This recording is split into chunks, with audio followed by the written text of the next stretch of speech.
Assalamualaikum warahmatullahi wabarakatuh.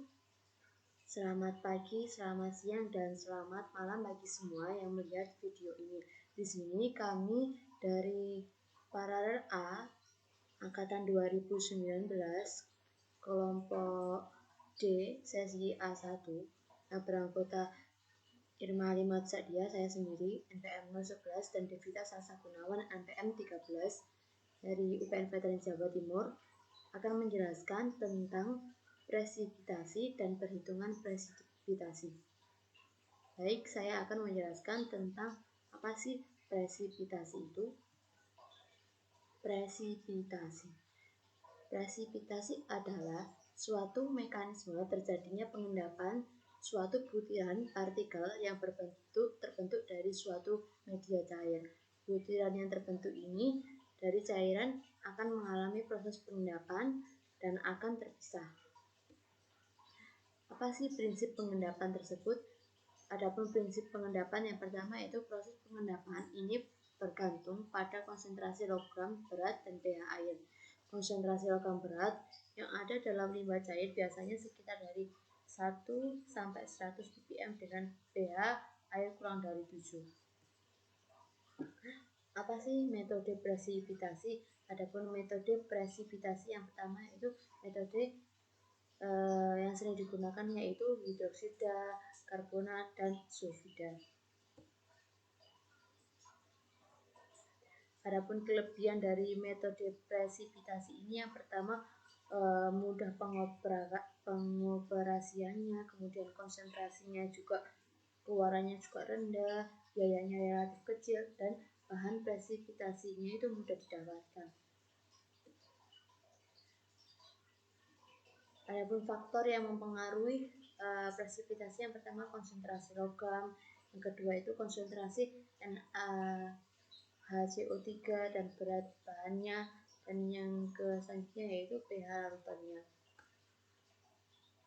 Adapun pengaplikasian presipitasi ini itu untuk mengurangi kadar logam berat dalam limbah-limbah pabrik sehingga limbah tersebut dapat memenuhi peraturan pemerintah.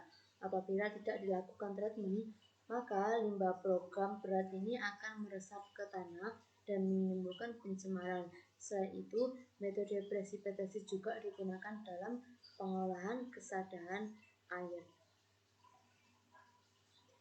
Cukup dari saya dan akan dilanjutkan oleh partner saya.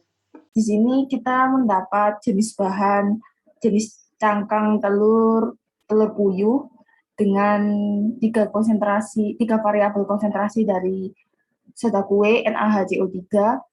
Di sini ada konsentrasi 0,5, 1,5, dan 2,5. Kita juga mendapat variabel massa bahan awal dengan tiga variabel yang sama di setiap konsentrasinya, yaitu 2 gram, 5 gram, dan 10 gram. Selanjutnya dilakukan praktikum, ditimbang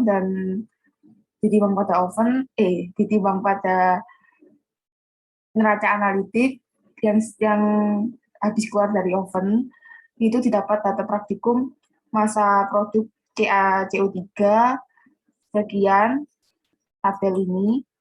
Selanjutnya kita hitung persen yield atau konsentrasi yieldnya dengan rumus berat produk dibagi berat produk ini dibagi dengan berat bahan awal dikali dengan 100%. Jadi massa produk CaCO3 dibagi dengan massa berat awal lalu dikali 100%.